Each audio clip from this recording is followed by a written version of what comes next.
bienvenue sur l'envers des icônes. Aujourd'hui, nous nous immergeons dans l'histoire déchirante et puissante de Rita Marley, la femme qui a porté la flamme de Bob Marley, l'icône mondiale du reggae, bien au-delà de sa mort tragique à 36 ans.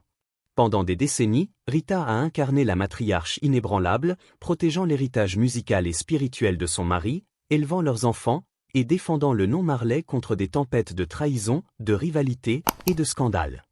Mais derrière cette façade de force se cache une femme brisée par les infidélités de Bob, les tensions avec d'autres femmes comme Cindy Breakspear et Yvette Crichton, et une révélation qui a ébranlé son monde. Un test ADN confirmant l'existence de Makeda Marley, un enfant secret né après la mort de Bob. Cette découverte a fissuré l'unité fragile de la famille Marley, rouvrant des blessures que Rita avait enfouies sous des années de loyauté silencieuse. Comment Rita a-t-elle enduré les humiliations tout en restant le roc de Bob? Pourquoi a-t-elle résisté si farouchement à la reconnaissance de Makeda? Et comment, malgré la douleur, a-t-elle bâti un empire musical et un héritage Rastafari qui résonne encore en 2025? Restez jusqu'à la fin, car je vais vous dévoiler comment Rita Marley a transformé la trahison en résilience, devenant une légende à part entière, une voix féminine dans un monde dominé par les hommes. Si vous êtes passionné par les récits des icônes de la musique, les drames familiaux et les combats d'une femme extraordinaire, cette vidéo est faite pour vous. Likez, abonnez-vous, activez la cloche, et plongez dans l'histoire captivante de Rita Marley. C'est parti! Le 25 juillet 1946, Alfarita Constancia Anderson naît à Santiago de Cuba, d'un père jamaïcain, Wilfred Anderson, et d'une mère cubaine, Cynthia Jarrett. À 3 ans, elle déménage à Trenchtown, un quartier pauvre de Kingston, Jamaïque, où les bidonvilles vibrent au rythme du ska, du manteau, et des prémices du reggae. Élevée par sa tante paternelle dans un climat de pauvreté et de tensions raciales postcoloniales, Rita grandit dans un monde où la musique est une évasion, une rébellion contre l'oppression héritée de l'esclavage et de la domination britannique. À l'église, elle chante dans des chorales, sa voix soul captivant les fidèles. À l'adolescence, elle se produit dans des concours locaux, où son charisme et sa présence scénique attirent les regards. Trenchtown, surnommé le Hollywood des ghettos, est un creuset de créativité où des artistes comme Joe Higgs, Peter Tosh et Bob Marley transforment la douleur en article. À 19 ans, en 1964, Rita forme les Soulettes, un trio vocal féminin avec sa cousine Marlène Gifford et une amie, enregistrant pour Studio One sous la direction de Clément Coxon Dodd. Leur style, mêlant ska et soul, séduit un jeune Bob Marley, membre des Wailers, un groupe en pleine ascension. Leur rencontre dans un studio de répétition à Kingston est électrique. Bob, avec son regard perçant et sa foi Rastafari naissante, voit en Rita une partenaire artistique. Rita, impressionnée par son ambition et son magnétisme, trouve en lui une âme sœur. Le 10 février 1966, ils se marient dans une cérémonie modeste à l'église orthodoxe éthiopienne de Kingston, unissant leur vie sous les idéaux Rastafari d'amour, d'unité et de retour à l'Afrique. Mais ce mariage, ancré dans une spiritualité profonde, est rapidement mis à l'épreuve. Bob, à 21 ans, est un musicien en herbe luttant pour percer dans une industrie musicale impitoyable. Rita, enceinte de leur première fille, Cedella, née en 1967, vend des disques des Wailers dans les rues de Kingston, parfois même des plats cuisinés, pour subvenir aux besoins de leur foyer. Elle adopte Sharon, sa fille issue d'une relation précédente, que Bob élève comme la sienne.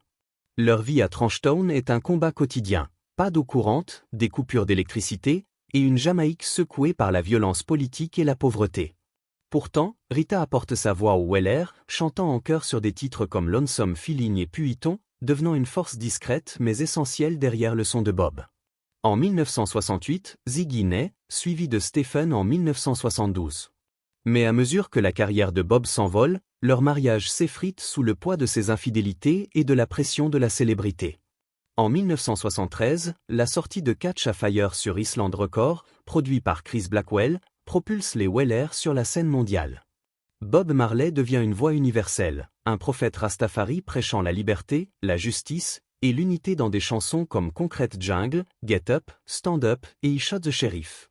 Son charisme, mêlant douceur ludique, humour espiègle et spiritualité intense, captive les foules lors de tournées en Europe et aux États-Unis. Mais ce magnétisme attire aussi les femmes, et Bob, influencé par une interprétation Rastafari de l'amour libre inspirée par les traditions africaines précoloniales où la polygamie était courante, ne repousse pas leurs avances. Rita, restée à Kingston pour élever leurs enfants, endure les rumeurs d'aventures extraconjugales. Bob reconnaît plusieurs enfants nés hors mariage. Rohan, 1972, avec Janet Bowen, une amie d'enfance. Karen, 1973, avec Janet Hunt, une choriste. Et Robert Jr., 1975, avec Pat Williams, une employée de Tuff Gong. Chaque naissance est une blessure pour Rita, qui doit maintenir l'image d'une épouse dévouée tout en gérant la logistique d'une famille grandissante. Mais la relation la plus douloureuse commence en 1976 avec Cindy Breakspear, une Canadienne-Jamaïcaine couronnée Miss Monde. Glamour, charismatique et médiatisée, Cindy incarne tout ce que Rita n'est pas, une figure internationale libre des responsabilités familiales. En 1978, elle donne naissance à Damian Marley, un futur lauréat de Grammy Awards. Cindy n'était pas une liaison discrète, elle était une rivale sous les projecteurs, confiera un proche de la famille. Rita, qui chante avec les E-Trees, le trio vocal des Weller avec Judy Mowat et Marcia Griffiths sur des tournées mondiales, doit côtoyer Cindy dans les cercles reggae, une humiliation publique qu'elle endure en silence. Pourtant, elle reste l'encre de Bob, gérant les finances, organisant les tournées et protégeant ses enfants. En décembre 1976, leur maison au 56 Hope Road à Kingston est attaquée par des hommes armés, un acte lié aux tensions politiques entre le People's National Party et le Jamaica Labour Party.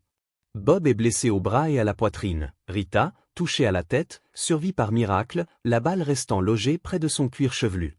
2 jours plus tard, encore bandée, elle monte sur scène pour le concert Smile Jamaica devant 80 000 spectateurs, un acte de courage qui consacre son image de loyauté indéfectible.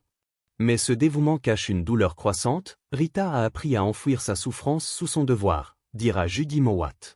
Le rastafarisme, qui prône l'égalité spirituelle, entre en conflit avec les attentes de Rita, élevée dans une morale chrétienne où la fidélité est sacrée. Cette dissonance alimente un chagrin silencieux.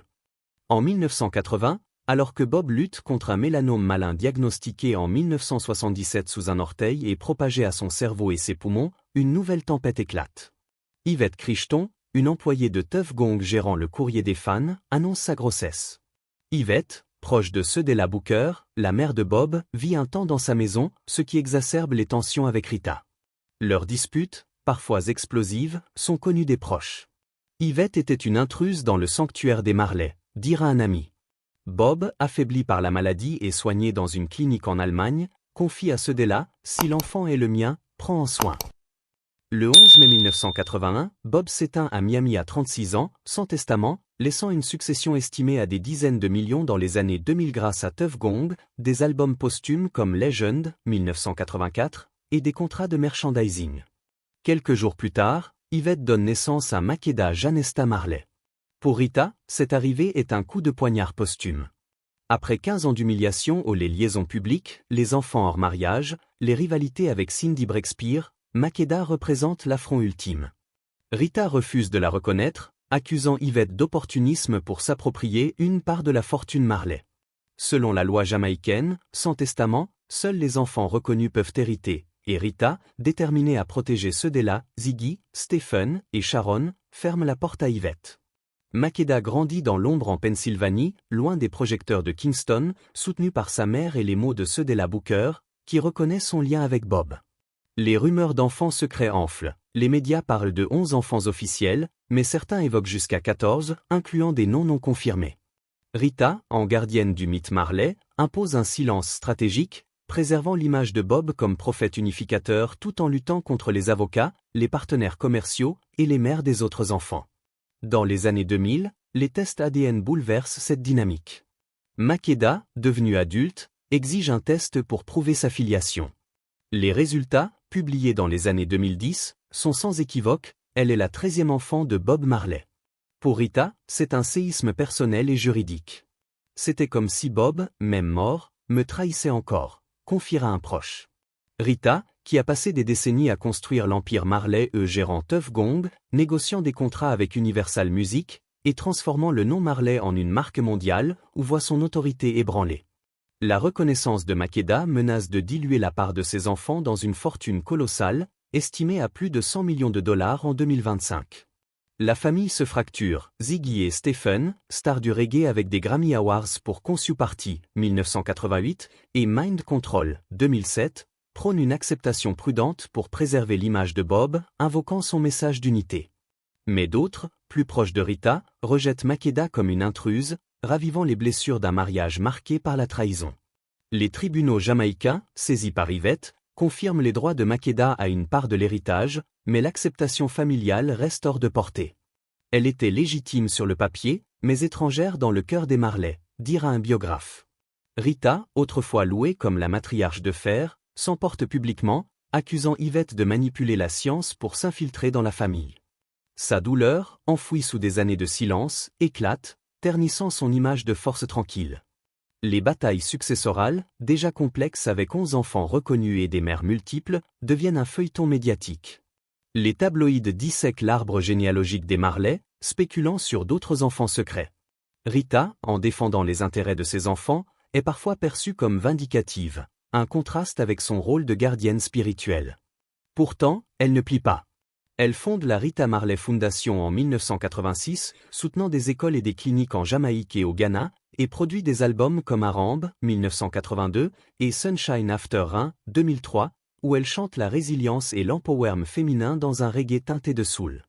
À 78 ans en 2025, Rita reste une figure du reggae, mais les cicatrices persistent. La révélation de Makeda, amplifiée par la science, a exposé les fractures d'une famille unie par la musique mais déchirée par les secrets. Bob prêchait l'amour et l'unité, mais ses choix personnels ou des liaisons assumées à l'absence de testament ont laissé un héritage de division. Makeda, reconnu mais isolé, porte le nom Marley comme un fardeau, loin des carrières flamboyantes de Ziggy, Stephen ou Damian. Rita, en matriarche, a payé le prix le plus lourd, une vie de loyauté récompensée par la trahison, un combat pour préserver un mythe face à des vérités inconfortables. Son histoire, au-delà du drame familial, reflète les luttes des femmes dans l'ombre des icônes masculines, des veuves contraintes de jongler entre dignité personnelle et devoir public. Pensez-vous que Rita avait raison de résister à la reconnaissance de Makeda, ou aurait-elle dû l'accueillir comme une part de l'héritage complexe de Bob? Partagez vos réflexions dans les commentaires, likez, abonnez-vous, et activez la cloche pour plus d'histoires sur les légendes de la musique.